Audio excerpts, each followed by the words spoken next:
Alright, more fun with the asshole here. Okay, so now he's still on the tax amnesty program and the 5%. He's basically conceded that, yeah, you're required to pay the 5% if you want to protest the tax, and he just said, it sucks to be you. That's his response to that. And then I, again, stated in the video that, it's the only one I could find was Delaware. And so then he does his little googly typey thing, his little Wikipedia thing, his little bullshit thing, does the same crap he did before, do a superficial look and there say, gotcha, but he's wrong again. The distinctive aspect of the Pennsylvania program is a requirement that amnesty participants file all required state returns and pay all required state taxes due within 2 years after the last day of the amnesty period. Proposals for a tax amnesty had circulated in the Pennsylvania state legislature for a number of years. One general amnesty bill was struck down by gubernatorial veto. The concept of a general tax amnesty received renewed support in 1994 when gubernatorial candidate Tom Ridge pledged to seek an amnesty program combined with stepped-up enforcement against tax violators. I was reading all this extra crap. In the final legislation, the general amnesty was combined with the enactment of a 15% non-participation penalty for tax liabilities collected after the amnesty. In addition, the legislation made appropriations with a key... So 15, that was the only part they needed to read, that it included a 15% penalty. And their newer, the more modern amnesty, the 2009 amnesty, it's down to 5%. It's like the New Jersey one. But let's just keep going. Integrated tax system, a new computer technology system designed to enhance the state's ability to identify delinquent taxpayers. Pointless. So, well, there you go. Yeah? This is just really, really, really sad. Okay. Well, you want to see the sad part? Is that you play this game like you did something, you accomplished something, you made a solid, valid argument, and you made nothing. All you did was, again, add noise, distort, distract, and in essence, slander. Because here's the truth, okay? Right in the document. I mean, it's not that hard to find. Delinquent eligible tax. This is the bill. An eligible tax was unpaid, unreported, or not reported as of June 19, and which has not been appealed, or which has not been appealed, and the appeal has been withdrawn, or dismissed, or denied. So if the tax is being appealed, okay, there's no penalty. That's the difference between the New Jersey law and the Pennsylvania law. You still retain your right to go to court and appeal the tax in frickin' Pennsylvania, and you don't have that right in New Jersey. And that's why I equated it to threat bargaining, is because it drives you out of court. It basically says to you, we're going to make you pay if you protest this tax. That's the unconstitutional part of it. You can't take away a person's right to redress of grievances. It's in the Constitution, the right to redress of grievances. You can't extort somebody out of court, you stupid fuck. So there you go, smart ass. So, yeah, Gary. 15% tax. Exemption for people appealing the tax. Penalty on the taxes for Pennsylvania. The say here, because this would be very easy. You just wasted a whole bunch of time reading something where you didn't... I make the same. The reading again. He did his little reading, didn't read the important part. When he did the cigarette taxes in the state of New Jersey, right? Didn't read the footnotes, didn't read the facts, didn't even care to find the facts. Okay? Just played his stupid fucking game and ignored 75% of the tax. And here, ignored the most important aspect of the law, which was an exemption for people appealing the tax. Fuck you. Alright, he's just spending time gloating, so we'll play some of his gloating just to mock it, and just to point out that it sucks to be you, somebody who can't seem to get a single fact right.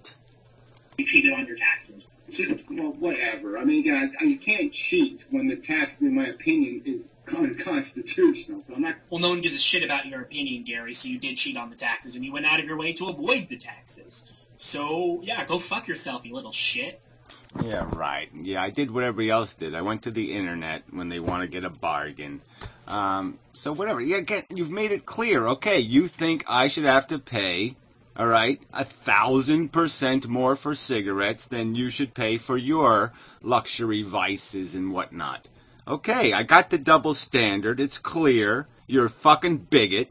Okay, you've second-class citizen to me and says it's okay. So fuck you and your fucking plea for a fucking right, you stupid ugly cunt. Yeah, fuck you. That'll be the battle cry. Fuck you. I'll write it on a flag for you, okay? Fuck you, turd. Yeah. Anyway, let's just do this again, okay? I mean, he did a bunch of gloating, so I'll do some gloating. And which has not been appealed. There we go. And which has not been appealed. Ha ha ha ha ha ha. There. All right, back to the argument. So he's still claiming that it's not an 800% tax. I'll just say let's change the word to levy or total fee or net change in market price imposed by government. I mean, clearly government has interfered, and cigarettes that should cost 75 cents a pack or less now cost $7.50 a pack or more. That's what the government has done. It's interference. So let's just say an 800% price increase due to government interference in the fair market price. So really, is that we have to strangle language because you're going to play some game that the taxes don't exist, that the total interference of government doesn't come out to 800% change in price? Anyway, then he says, so he made some crack about me saying it's a fake judge. You know, I'm claiming it's a fake judge. Well, yeah, I'm just saying the justice was obviously pitiful, and the judge obviously wasn't any good at being a judge because he didn't even know his jurisdiction. And so now I again just point the question, just explain, give me one reason, one rational reason besides just bigotry and majority exploitation for the differential in taxes on alcohol and cigarettes. And here's going to be his response. Then fine. But you're not going to be able to construct that reason because it doesn't fucking exist. Well, lots of people have given you reasons, Gary, including... No. What reason? Where? Show me the reason. Show me any kind of rational reason. You haven't done that. There's no explanation of any reason. What's the reason? The judge, and I think I've made my case in multiple videos now. So again, you're just one. No, you haven't made any case. You haven't made a single argument. There's clearly similarly situated vice is not being taxed similarly. It's clearly unconstitutional, and you're just going to pretend it isn't because you're a bigot and a tyrant, and you have no principles or integrity, and you're intellectually dishonest to the max. Sucks to be you. Sucks to be near you. Sucks to be friend to you. Yeah. It just sucks. I mean, because you're a little bitch. Well, whatever. Yeah, that's yeah. So there.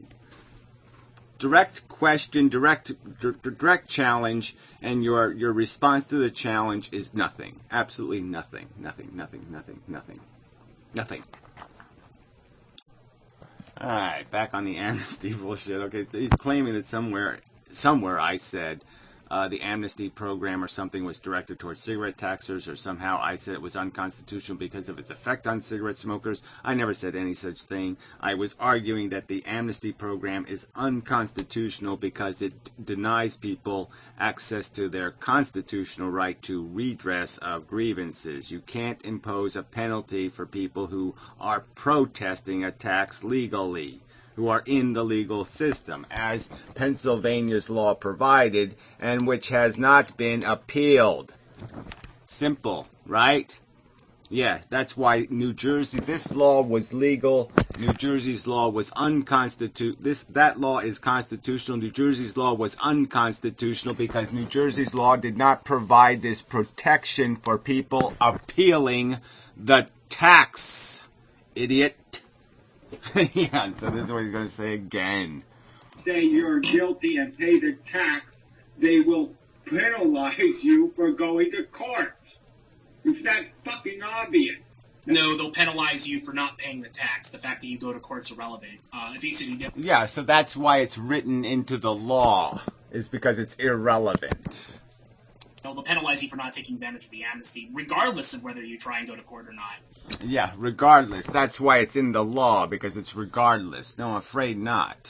So, no, Gary, it's not written in there that, oh, gee, if you try to go to court, you have to pay 5%. It's you have to pay 5%. Yeah, there's the exemption, quite obviously. If you go to court, you don't have to pay the 5%, the 15% in Pennsylvania. There it is, right there. If you go to court, you don't pay. It's right there in the law, fuckhead. And if you don't participate in the program. That's why So you lose again. no other states have ever done it. It's because it's Except for all the states who have. Yeah, except for the ones you lied about, the ones you distorted and propagandized about, right? You got the wrong information, the wrong facts. You stated your pompous and arrogant opinion, and you were wrong once again. Because you're just a lying sack of shit propaganda motherfucking cunt. that obviously wrong. According to Gary.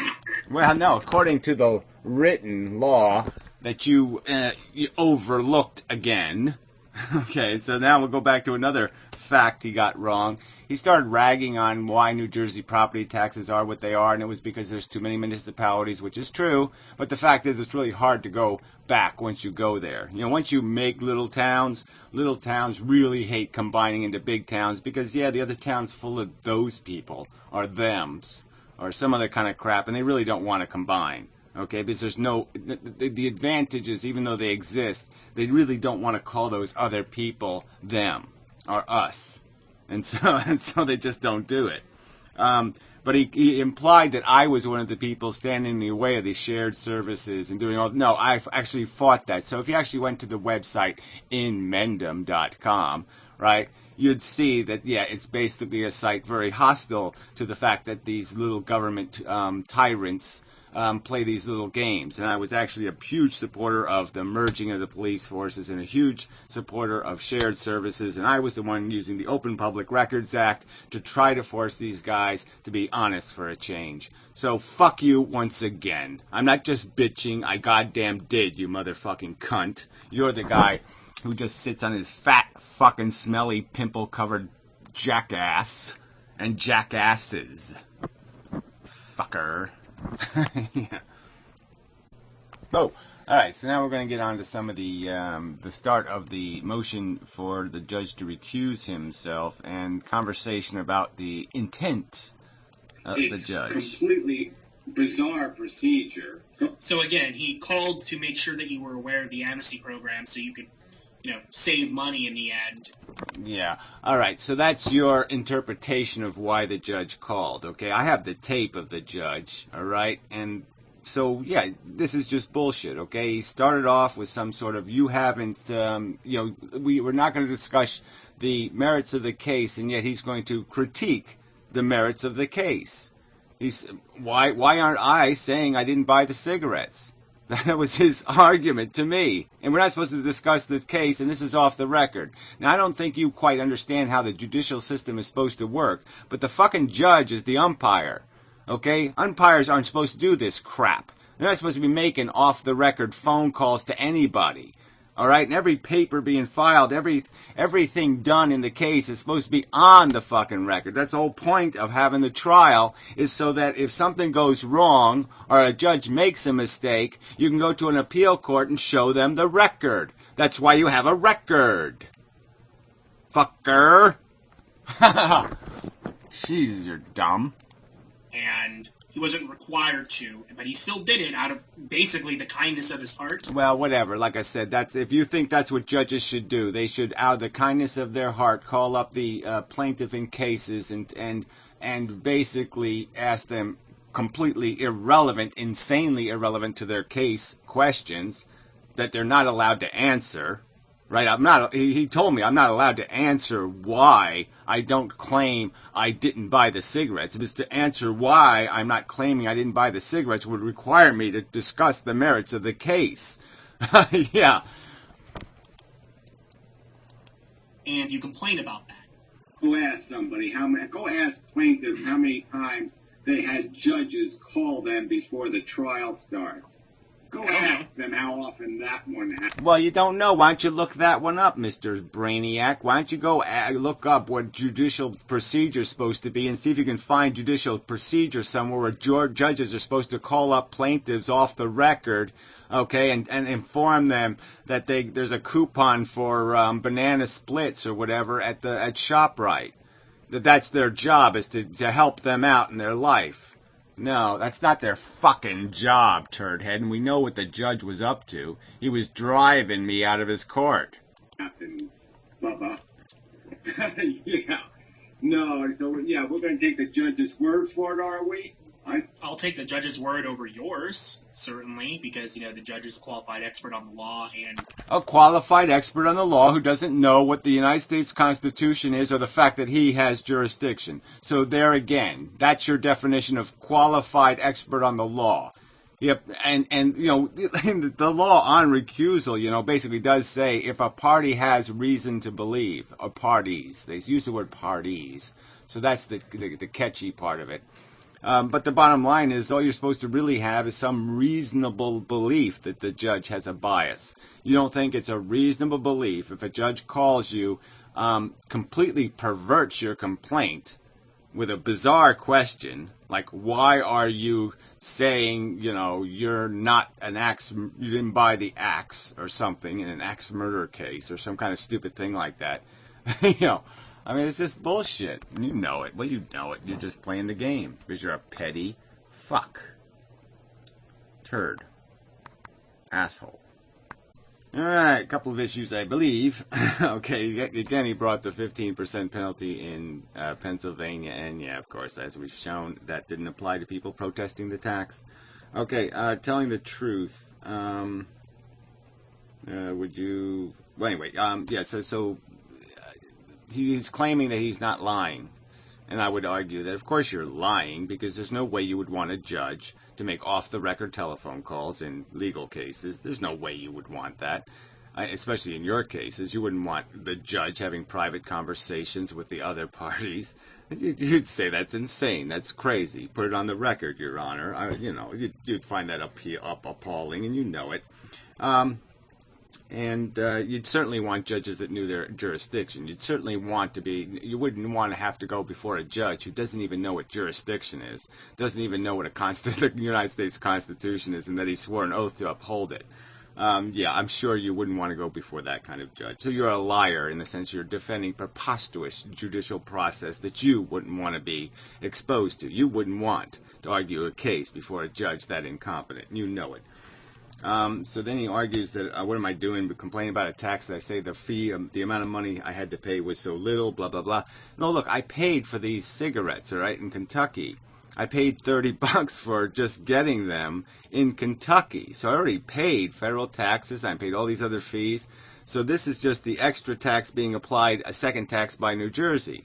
And of course it's onerous, but I'm just saying compared to the cost of filing legal documents and going through all this other process, it's not that much money compared to that. But for the simple liberty of smoking cigarettes, which I've done for 40 years as a free American, and all of a sudden I can't do it as a free American anymore, yeah, it's a preposterous goddamn tax. So fuck you and this game playing. So now he's on to the sequence of events. Okay, so let me just say, for the record, I haven't been to my cigarette tax website in 5 years, 6 years maybe. A long time. I haven't gone to it for any of these videos. I'm just going based on memory. All right, so, and so he thinks he's going to do an I gotcha here. We know what the judge said, and that's all that's important. Whether he said it in one conversation or he said it in two conversations seems to me pretty irrelevant. Okay, what's on the record is transcriptions of the conversation. Clearly, the judge initiated the conversation with me with two subjects. The first subject was, we're not going to discuss the merits of the case, but please explain why you're not saying you didn't buy cigarettes when your complaint says you did buy cigarettes, which is nonsensical. And two, that he informed me of a tax amnesty program as if I'm somehow obliged. He said, and there's a 5% penalty. He said that in big letters, big words, he emphasized the 5% penalty. the 5% penalty that's exempted in the Pennsylvania law for very rational constitutional reasons. So a judge is telling me I'm subject to a 5% penalty if I continue to process my court case.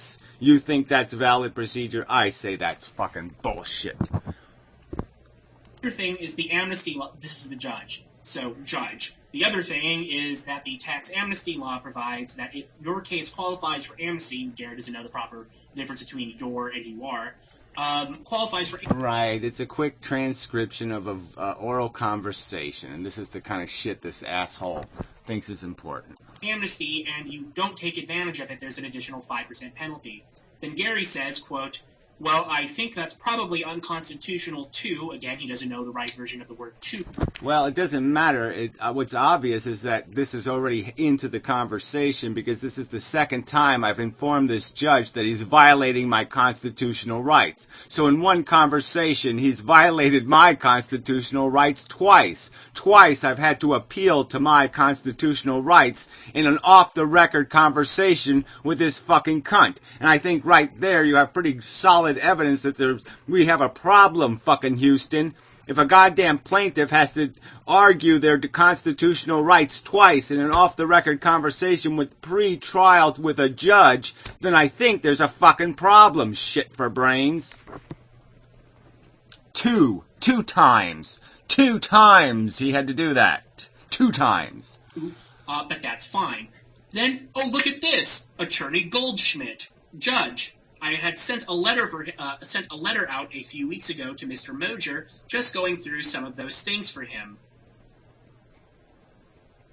Really? So she wasn't in the call? Well, according to your own documents, she was, Gary. Well, and how does that change anything? Again, it doesn't make any difference. Okay, it almost just validates my point even more. An off-the-record conversation. So you send out notice that there's going to be a teleconference, and yet the teleconference isn't on the record. Now, does that make any real sense? No, it doesn't. I mean, I've seen what happens in these off-the-record conversations, and they should be just totally illegally. There should be no right to have off-the-record conversations because what these judges do is disgusting. So, apparently I know more about your case than you do. Well, apparently it's a 10-year-old case, as I pointed out. You're the one with a boner for it, okay, asshole? You're the one making claims about it. So, yeah, I'm defending it, but I'm not going to waste my goddamn time going back through something that I find to be a bitter, disgusting, sad, tragic segment of my life. Being exploited and abused by motherfucking cunt bastards like you. People who defend liars on our courts. Fuck you.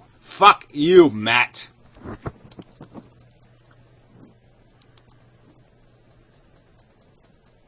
Okay, that's all he's got to say. So we'll be back.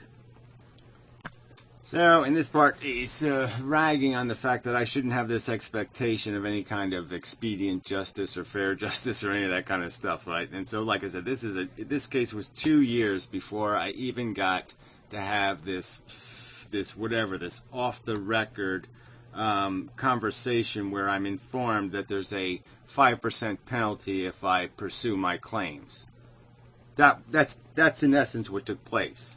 After 2 years, I'm informed that there's a 5% penalty if I continue to prosecute my case. I'm called by the judge and informed that there's a 5% penalty if I continue to pursue my case.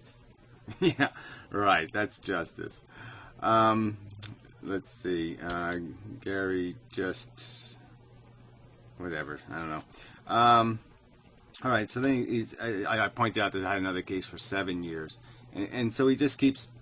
this is the lying part, right? Because there's no way you would want that kind of justice. You certainly could understand that there's a way that judges can make stuff go away is just to delay them. You delay them and witnesses die and stuff happens, and so you can make a case go away just by delaying it long enough.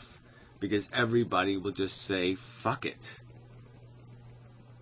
There's no chance anymore. I can't get a fair trial. I'm supposed to go back 7 years, to argue. I have to argue what happened 7 years ago. I mean, come on. That's why they have this right to an expedient trial thing. is because, yeah, the more time between your claims and the events, the harder it is for you to prove your case. But yeah, you can't understand that? No, I think you understand that quite well. You just, again, don't care, and you just care to propagandize. So anyway, here's the part where he's reading the judge's decision on the motion for recusal. In my recollection of the telephone conversation, I find nothing to warrant my recusing myself from hearing this matter. Right, he doesn't address any of the points I just made, right? So I make points, he doesn't address any of the points, he just says I'm not going to recuse myself. Well, that's fine, he has the right to do that. Okay, but the law does say if I have a reasonable belief. Well, Gary, he read out the law, and he also, showed why you were incorrect and why he doesn't have to recuse himself. Well, I'm sorry. You're saying he showed? He didn't show anything. He just said, I'm not going to recuse myself. He doesn't explain how this is acceptable judicial process, how other cases... judges all the time forget their jurisdiction. Judges all the time call people up and inform them there's a 5% penalty if they pursue their case after 2 years. This happens all the time. It's not a big deal. So no, he didn't do any of that. He didn't explain how this was common procedure or fair procedure or reasonable procedure, how you tell a party, we can't discuss the case, but here, I'm going to ask you a direct question about the case. Okay, you can't discuss the merits of the case, but I'm going to ask you direct questions about your complaint. He didn't explain how that's reasonable. He didn't explain how it's reasonable for him to characterize my complaint as, you're not saying you didn't buy the cigarettes.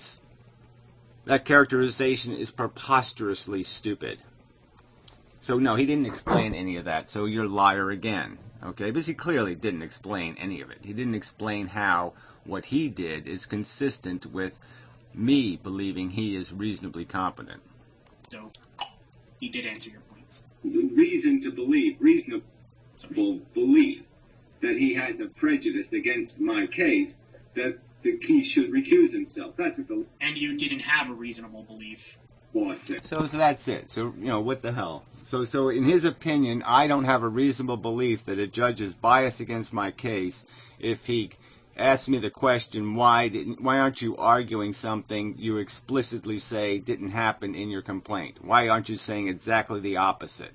And informs me of a 5% penalty if I don't stop pursuing my case.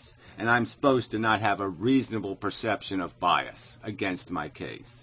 This is all in an off-the-record conversation, where the judge informs me he doesn't have jurisdiction over constitutional claims, where he mocked, in fact, those constitutional claims, where twice in the off-the-record conversation I had to appeal to state that I think that's unconstitutional, Your Honor. I think it's unconstitutional, Your Honor, to threaten me with 5% penalty. I think it's unconstitutional for you to characterize my complaint and then tell me I can't defend myself against your characterization. Yeah, no, I'm sorry, it's a reasonable belief. And if you think it's an unreasonable belief, you're an unreasonable liar. You're a liar if you don't think that was I reasonably believe the judge had a bias against my case. If you don't think I had a reasonable belief that the judge was biased against my case, you're not honest.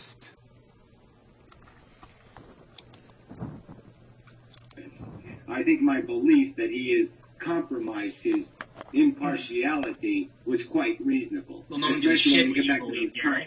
Well, again, no one gives a shit what you believe. The law says what I believe is important.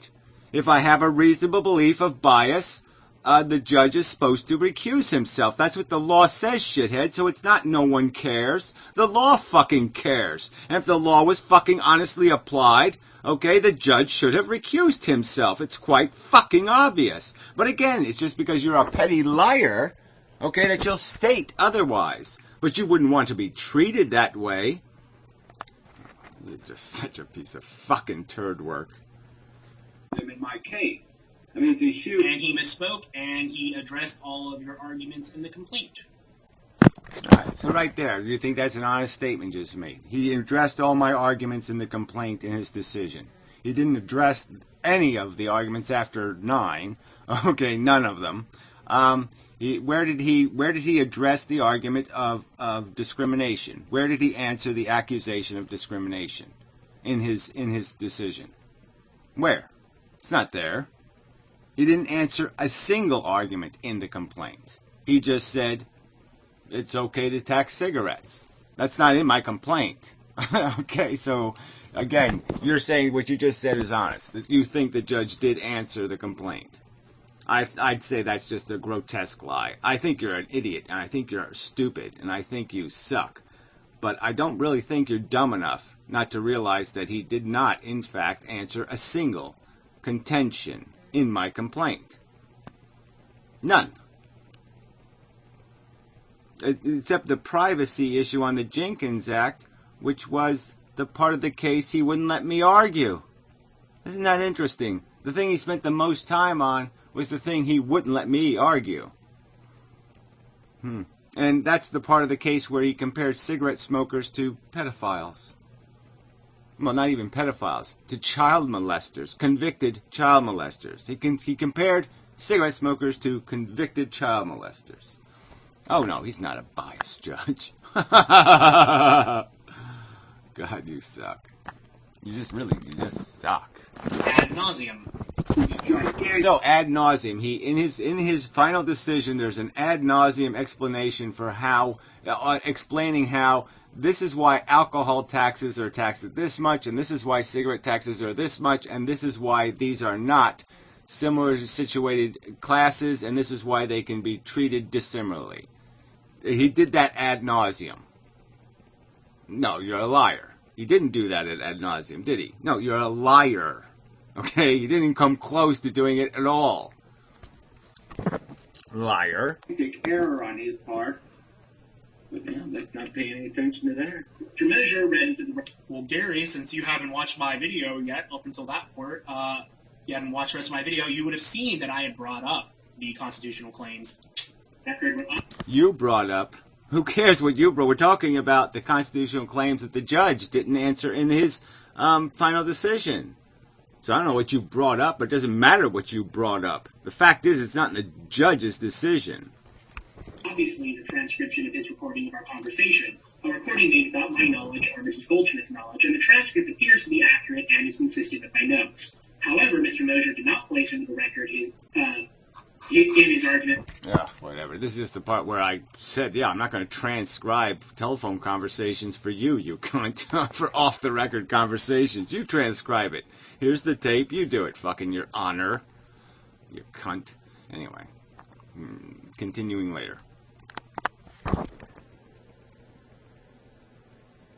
Oh, I did. All right. Well, he's back to the misspoke again. Amazing. You know, the judge misspoke about his own jurisdiction. He graduates from Harvard Law School, and he misspeaks about his fundamental jurisdiction over claims of a constitutional right. In an off-the-record conversation, again, he misspoke in a conversation he didn't think was being recorded. And that's the bottom line here. And somebody shouldn't be suspecting bias. Another context you should understand, you and anyone who's bothered to listen to all this crap, is there is another constitutional, now established because of Supreme Court decision, judicial obligation. So in cases where a pro se plaintiff, that is a plaintiff not represented by a lawyer, makes a claim of something that even looks like a claim to a constitutional right, a claim to a constitutional protection, anything that has even the vague appearance. I write it in crayon, red rum, me righto, right? I write a crayon complaint. The judge has an obligation under the law, an obligation under Supreme Court precedent to try his best to find a constitutional right and defend it for that plaintiff. That's the judge's obligation, is to give a pro se plaintiff. This is the only advantage pro ses have. In every other category they are slaughtered, but in this one category they are provided the benefit of interpretation, and the requirement is to give them every benefit of better construction. So if they have anything close to a claim to a constitutional protection, the judge is to see it, not see it. That's his obligation. is to find it, not ignore it. To side on positive error rather than negative error. That's his obligation. So you're saying under that circumstance, a judge should say in an off-the-record conversation to a pro se plaintiff that he doesn't have jurisdiction over the rights the plaintiff is claiming. And you say that, again, is constitutionally consistent or consistent with Supreme Court precedent? Well, it is not. It's a violation of that precedent. It's a fucking abomination to leave this case held the way it is. And the reason why it is like this is because I don't have a Dershowitz, I don't have some lawyer, okay, with a name to show up and shove this in the public eye and to shove this in a court where they're going to be obligated to answer these charges of goddamn miscarriage of justice, of goddamn judicial abuse. Appeals courts who don't write decisions. It's nonsense. Oh, I forgot to play his part. Yeah. I'm defending the fact that he actually enforced the Constitution, Gary. That's what I'm defending. Yeah, whatever. Like I said, how could he possibly be doing that when he's violating Supreme Court precedent all over the place? Where he has preposterous reversible error, where he has fouled the case on the most critical element of a case, which is jurisdiction. It is the most important foundation upon which cases are begun, is the obligation to establish jurisdiction. And if the court gets that wrong, it's a mistrial. You won't have any criminal trial, no other trial will be sustained if a judge fucks up jurisdiction. Idiot. Asshole. Petty fuck. I know what you're defending, but again, I'm defending the Constitution being appropriately applied. And the reason why he didn't answer a lot of your raft of other issues, being like, let's. Yeah, so you just said there's a raft of other issues. We see the derogatory character of that claim, and you're going to give a reason. You're going to tell me there's some reason he has an excuse not to answer claims in a complaint. He doesn't have a right to do that. Look, is he supposed to answer fact? Cigarette taxes consume 20% of my disability income. Contention, as one of the rich ruling class, you like regressive, quote, stupid poor people, unquote, taxes? No, he's supposed to answer the charge. That's what this is, and it's under the context that this is a description of why it's unconstitutional. And as I just stated, he violated my rights by saying I couldn't argue the Constitution, so all I could do is put the statements in there. How else could I construct the argument? I'm not allowed to argue amendment rights. He's already prohibited argument on the Constitution, so I had to phrase the argument in some way where I'm indicating there is some sort of general right not to be abused. You stupid fuck. Ah, there we go.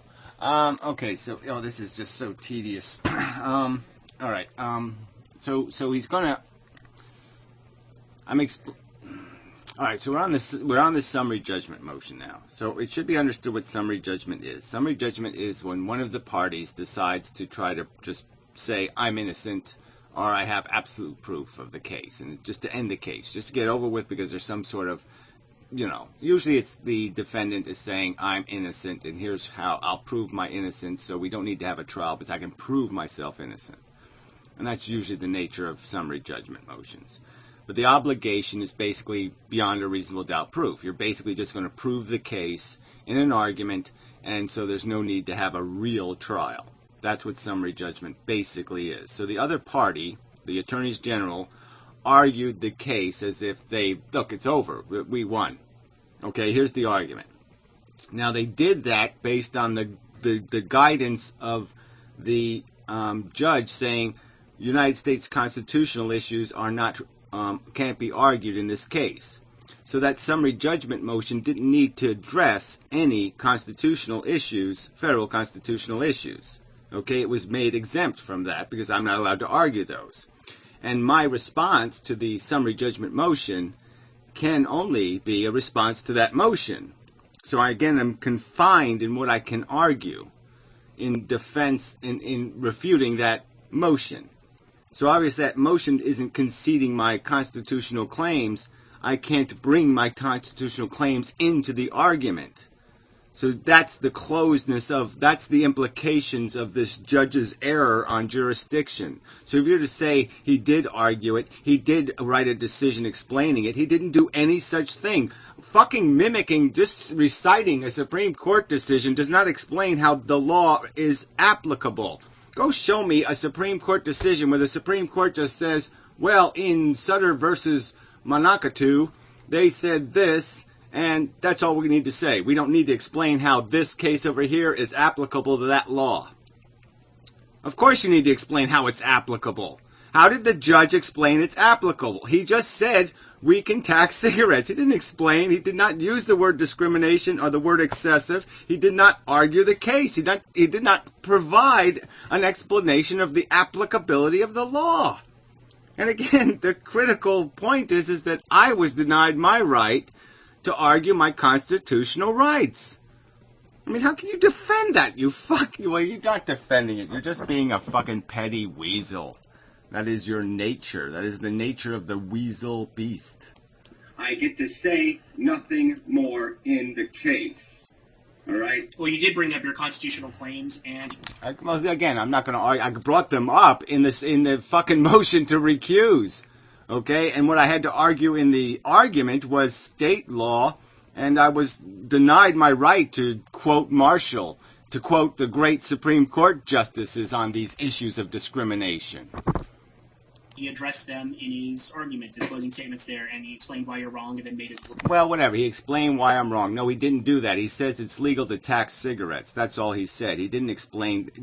I defy you. There's no point in me saying I defy you. You're a dishonest, lying sack of shit. It's quite obvious he made no reference to the concept of discrimination in his decision. So this is just a lie again. More lies. You're just such a fucking liar. Ruling. So, yeah. And that's what he's going to read now. Upon him. Taxes under the Cigarette Tax Act, New Jersey 64:40. This might be interesting, so I'm going to play it. And following particularly Section 8 of that statute. And under the New Jersey Sales and Use Tax Act, legal code, which taxes retail sales of tangible personal property. Should be interesting, I think. So he's reading this superfluous stuff. Well, Gary, I'm trying to read it in context. Yeah, right. Repealed by the laws of 1990, Chapter 40, Section 1, and so after the effective date of that statute, which I believe was 1991, cigarette tax, cigarette sales were subject not only to tax under the cigarette tax, but also to sales and use tax. Again, nowhere in my claim do I say it's unconstitutional or the state can't tax cigarettes. It's not my claim. My claim is that they can't disproportionately tax cigarettes. So there, they changed the law in 1990, okay, again, for only cigarettes. The only items exempted, changed the law for, were cigarettes. So again, another category where cigarette smokers are now treated differently than any other class of citizens. So another example where laws were changed, perverted, distorted to be discriminatory against cigarette smokers and not against any other. All right, well, I'll pick this up when he starts to say something, right? I don't know what he's doing here. He's doing his little typey type thing. See if we can go find some half information again. Do some more half arguing. You know, ignore the important part. And which has not been appealed. And which has not been appealed. Yeah. All right, now we're getting to some good stuff.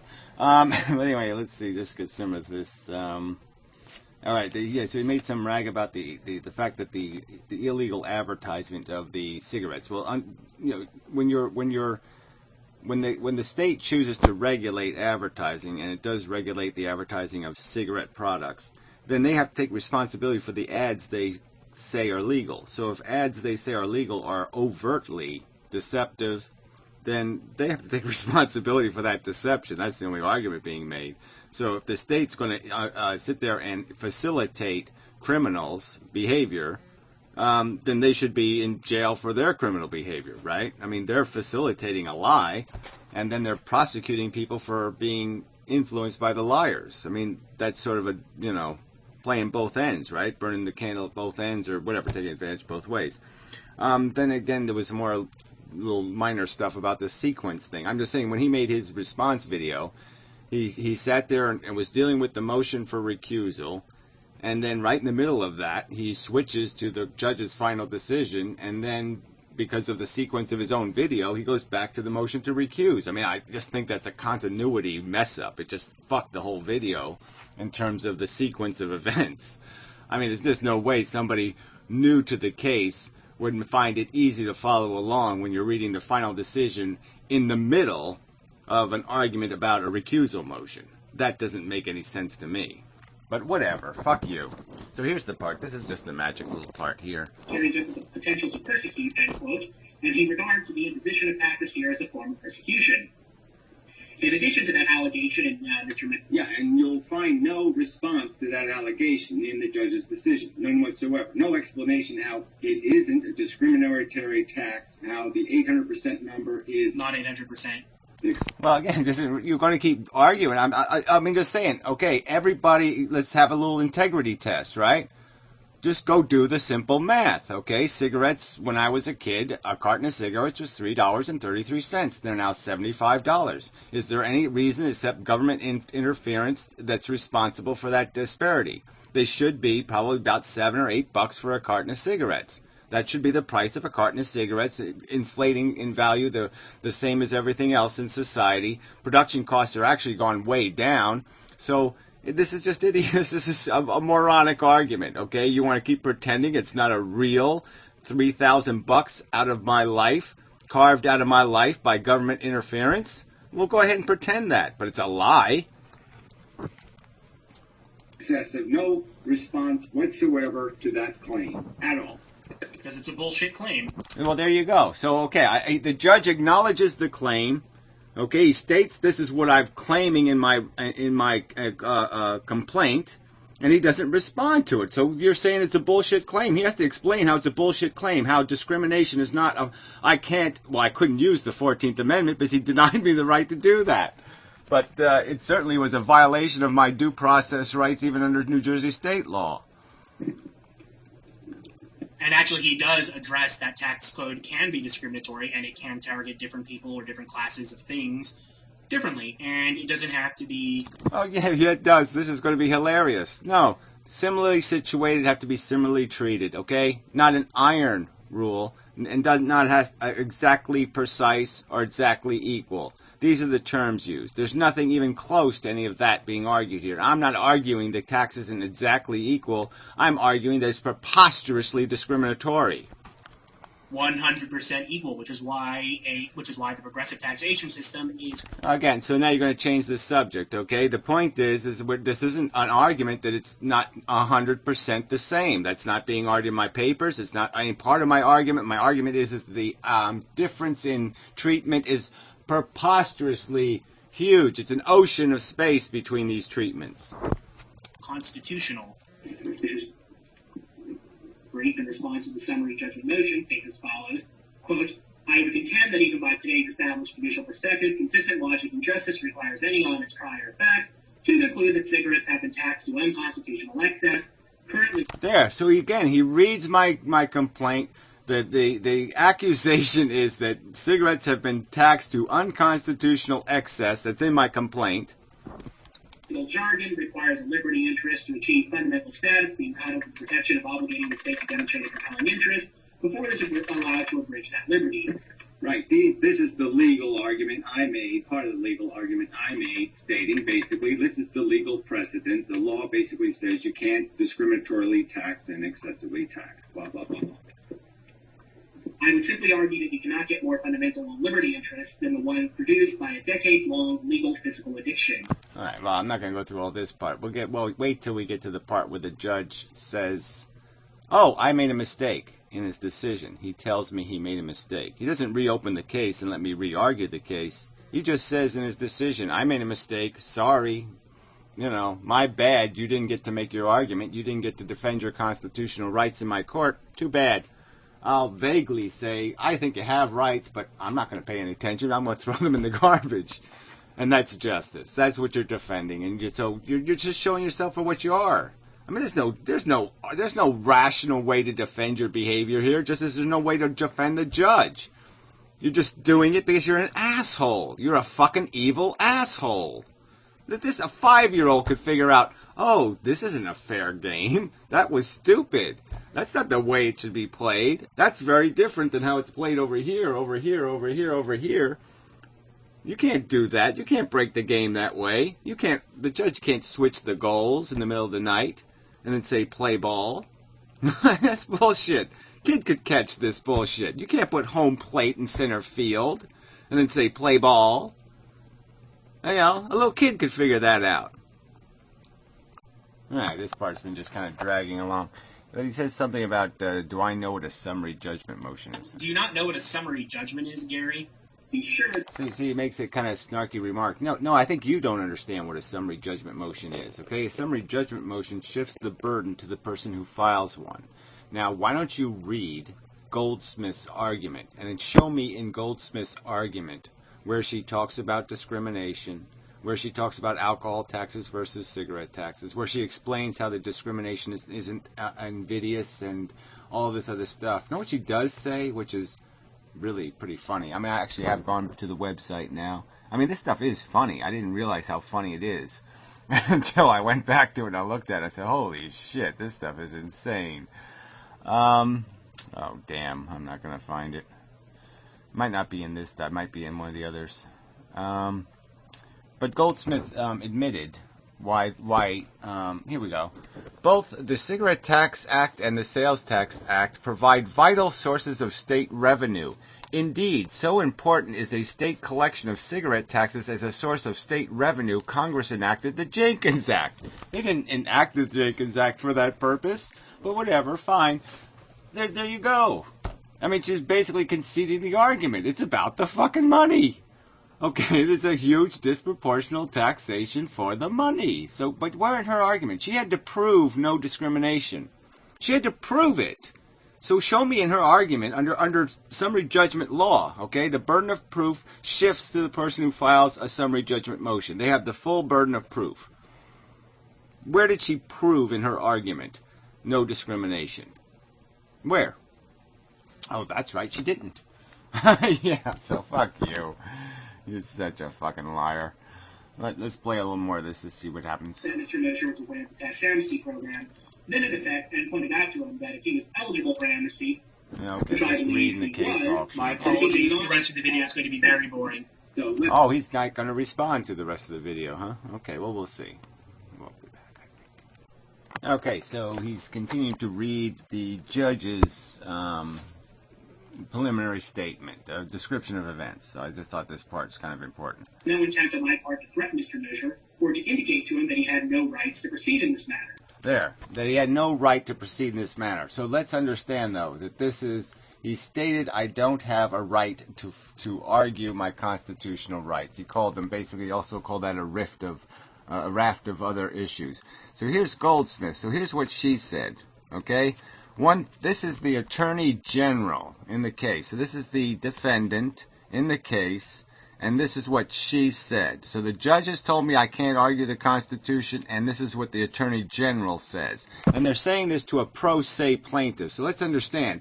Here's a Harvard graduate judge and a frickin' Attorney General for the state of New Jersey, Assistant Deputy Attorney General. That's her title. One thing I just want to make sure you're clear on with respect to the Jenkins Act, which is federal law, which requires these unlicensed distributors to inform states who purchased the cigarettes through the internet, is a federal law. And like the judge indicated, there's nothing that's going to happen in New Jersey tax court that's going to allow you to somehow attack that law. Okay, affirming that I cannot argue my constitutional rights in this court. Okay, so here's the two professional lawyers telling the pro se plaintiff that they are excluded from making these arguments. You'd have to bring some kind of federal lawsuit. So he's operating under, you have to understand the concept of jurisdiction. You may not like it. So she's patronizingly informing me of what the law is, and she's inaccurate. She's a fucking Attorney General, and she doesn't know fucking what jurisdiction is. All right? And so let's understand in this document where I am trying to defend myself, Okay, I'm basically conceding I can't argue this case. I'm fucked. Okay, I mean, you fucked me out of my argument. And I state in here, I feel liberty to elaborate on the subject. Due process demonstrate little respect for clearly established due process, equal protection. Now it's under burden of proof. Here we go.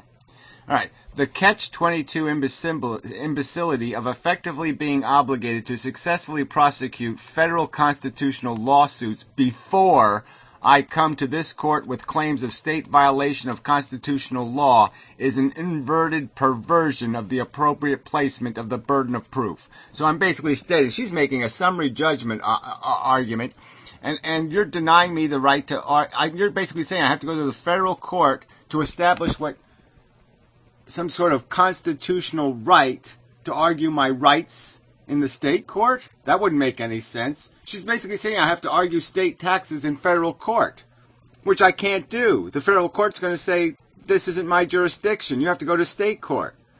So it's a clear catch-22. Go to the federal court and try to argue state taxes that you believe are federally violative of constitutional rights. So they're basically saying you can't argue your constitutional rights in either court. You don't have any constitutional rights in the United States of America by these Harvard graduates' description of America. And this is justice, in his opinion. This was a suitable justice. This was allowing me to make my argument and having my argument fairly defeated. That's what took place here. And that's what he's defending. And you fuckers are defending him. And that's who I'm talking to you here, you fucking cunt. And when I say you guys, or you people, or you, yeah, I'm talking to the cunts who defend you. You're a despicable creature of no merit, worth, dignity, decency whatsoever. And anything that feeds you, anything, okay, that feeds you, is responsible for the shit that flies out of you onto all of us by even conceding your humanity. You fucking piece of shit. You're a liar, plain and simple. There's no way you can't understand how that's fucking preposterous. For a fucking attorney general, an assistant deputy attorney general, to preach to a pro se plaintiff wrongly on the subject of jurisdiction, the most fundamental aspect of somebody's capacity to file a lawsuit. Again, if I went to federal court with this case, the federal judge would have said you're in the wrong court. Fuck. Okay, so now he's back on making some kind of crap about the fact that, you know, the extent of the conversations or which ones took place when. And clearly what did take place was there was a off-the-record conversation which the Attorney General, Deputy Attorney General, and the judge were in an off-the-record conversation that wasn't declared to be off-the-record. The judge sent me notice of a conference. It didn't say off-the-record conference. It said a conference. Okay, so, you know, this is the bullshit of this. Okay, and that's in where the judge said he doesn't have jurisdiction, and that's where the judge said, you know, why aren't you claiming you didn't buy cigarettes? And then he also included the 5% penalty, and I twice told the judge, I think you're violating my constitutional rights in that off-the-record conversation. Then the Attorney General, after that conversation, we stayed on the phone, and then she told me, again, she reiterated that I can't argue federal constitutional rights in this court. Okay, both hugely inaccurate definitions of the actual law. So anyway, let's just do his little bit here. Goldschmidt says, I apologize, Your Honor. The judge continues. Had I known that, we would not have had this telephone call. Right, so now Goldsmith had sent me a letter informing me of tax amnesty, and it wasn't part of the record, okay? The judge wasn't sent a copy. So here's the Attorney General, okay, doing legal process in the case. Every piece of paper I file, I have to file a copy with everybody. I have to notify everybody that I did it, all right? It's part of the case. There's no right to do stuff and say it's not part of the case. No, it's all on the record. And so here, she hasn't even placed this on the record. She's conducting judicial process. She's sending me papers, and she hasn't informed the court that she sent these papers. What the hell is that crap? That's not legal procedure.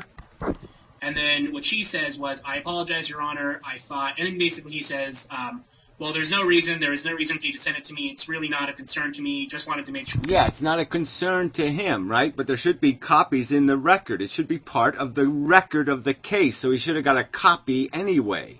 He should be certainly have informed of it when he opens the case law, the case file. Was aware of the program. That's the only purpose of the call. It is not intended as pressure. Yeah, well, like I said, that's just you don't call somebody up and say there's a 5% penalty if you don't get out now, and call that not pressure. I mean, that's just complete bullshit. Sorry, no sale. This is not the umpire's job. So if she had, sent the letter to him, he wouldn't sent a copy of the letter that she sent to you to him. He wouldn't have even called you. Says you, okay? I don't think that's honest. I don't think it's the truth, okay? Because I don't think that's his intention. His intention was to imply and make it clear to me he doesn't want to deal with this case. It was clear. That's judge's job. I'll call up the plaintiff and suggest they confess because that maybe if I suggest they confess, and they sign a confession. You already did confess. Well, I'm sorry, I didn't. I didn't confess to the fact that I'm going to give up my right to protest. I certainly didn't do that. I didn't confess that the law was legal. That's what amnesty would have required, was me to say the law is appropriate. Now, I didn't say that. I certainly didn't confess to that fact, fatty. Maybe if I suggest that that's what they should do, then maybe we can avoid the whole trial altogether. Maybe I can just nicely suggest that they give up and not bother trying to make an argument in my court. No, again, that's not what he did. He was just he just didn't know that you were a witness. Oh, I'm sorry. He sits there and says we're not going to discuss the merits of the case. But how come you didn't say you didn't buy cigarettes? So no, there's no sale, asshole. He's fucking obnoxious to my case, and he calls in and he just says you have a bunch of these arguments about constitutionality. Well, I can't do anything about your constitutional rights. So on 3 scores, he's calling me up, threatening me with a 5% penalty. He's obnoxiously interpreting my complaint as saying somehow I didn't buy cigarettes when I did, and I'm complaining about the proportion, the excessiveness of the tax, and it's all over my complaint, the excessiveness of the tax. So that's 2 counts, and then the 3rd count is, well, I just forgot it, but there it is. On 3 counts, he's violating my constitutional rights in an off-the-record conversation. Fuck you and this bullshit. You are just so fucking, obviously, distracted by your pettiness. If you were aware of the tax amnesty program or not, firstly. And secondly, are you really bitching about fucking plea bargaining here? I thought you said you were all in favor of plea bargaining earlier, dear. Well, again, it's not plea bargaining, it's threat bargaining, but just keep pretending it's not. Keep pretending that imposing a 5% penalty is plea bargaining. That's what they do when they plea bargain with a plaintiff. They go, we're going to give you extra years in jail if you don't confess. And that's called plea bargaining. No, I'm sorry, that's not how it works. They give them less time in jail if they confess. Jackass! God, you're so fucking dumb. Alright, here we go again. You have a fundamental constitutional right to make. You did make those arguments and he addressed them, and... I'm sorry, right. It says right in my papers, I just point out I'm supposed to go to to prosecute federal constitutional lawsuits to claim a state violation of constitutional law. It's right in my papers. It's right in the argument. It's nowhere in their summary judgment motion. Once again, see narrow jurisdiction to state law, and I was denied the opportunity to argue my constitutional rights. I couldn't say, under the 14th Amendment as interpreted by the Supreme Court, I have these rights. I wasn't allowed to make those arguments, jackass. So don't keep saying I was, because I wasn't. And I clearly state it in my papers, and I quote the Attorney General stating that I'm not allowed to do it. You liar. And I read out him addressing all of your arguments. You lose. Okay, well that's the extent, that's the depth, right? He provided the explanation for how there is no discrimination. He explained how the law has been satisfied, okay, by some sort of analysis that shows how the vice of alcoholism is not similarly situated to the vice of cigarette smoking. He did that. The Attorney General did that. It's somewhere in the paper somewhere is this explanation of how alcohol is not as dangerous a vice as cigarette smoking, which is my complaint, that's the disparity. Show it to me, shithead. No, you're not going to show it to me because it's not in the papers. It's not in the fucking facts of the trial. It's not there. Maybe that's why it's off the fucking record. Yeah, okay, so again, that's how you respond to the fact that this judicial process violated the fundamental judicial process. So essentially, that's how you deal with a cheat. A huge cheat has taken place, and you're just going to say, so what? Well, that's what you should get. You should get justice just as poor as that. I would wish someday somebody looks at you and says, yeah, it's time to fuck this guy up. 13 minutes left in his video. The event has been recorded. I believe I made a statement that I did not have jurisdiction over federal constitutional questions. Assuming I made that statement, I misspoke. Assuming I made that statement. So, yeah, I mean, really, I'm just, again, assuming I made that, he's already conceded he made the statement. He's admitted he's made the statement. Assuming. Now it's assuming. Hilarious. Right? This is the same asshole who's asking me, why don't you argue in your papers that you didn't buy cigarettes? Right? Assuming. He's heard the fucking recording. He's heard himself quoted. He's conceded. He said the fucking word. And now he's saying assuming. Assuming I made that statement. It was the fucking statement witnessed. That one was witnessed by the other fucking lawyer. I mean, she concurred in that fucking lunacy. Yeah. Yeah, but right after. So now are you going to point out how, okay, I guess, Gary, you do remember that she was part of that conversation and you just misspoke before about something irrelevant. And that's right. I irrelevantly misspoke. I didn't misspoke in an important constitutional right court case. No, I misspoke in a conversation about such a case. After that conversation, remember, the three of us were on the phone, right, off the record, and then I talked to her right after that, and I said, what the fuck is this bullshit? You work for the Attorney General. The fucking judge just told me I can't argue constitutional issues. And then she told me I couldn't argue the damn issues. I apologize to Mr. Mocher and Ms. Goldschmidt. I do have jurisdiction over those questions, and I will address them over the course of my opinion today. Right. Okay, so Einstein, you understand what just took place here? We had a trial for a fucking year. And for that fucking year, I couldn't argue the constitutional issues, you stupid cunt. Well, you did in your complaint. The answer you there you go. Okay, I did in my complaint. My complaint was 10 bullet points. A complaint is just supposed to be an outline of what you're filing against. It's basically just saying, my neighbor broke statute 796 by coming over to my house and stabbing me in the neck. That's what a complaint is, okay? You're citing a law that's been broken, and you're going to argue that case, okay? But you don't make the argument in the complaint. So this is just bullshit that my complaint stands as my constitutional argument. That where in my complaint, well, I might even have a quote. I know I don't. Again, I should have the right to quote Marshall. I should have a right to quote Rehnquist. I should have a right to quote the Supreme Court of the United States in saying things like, explaining how deep a disparity in treatment can be.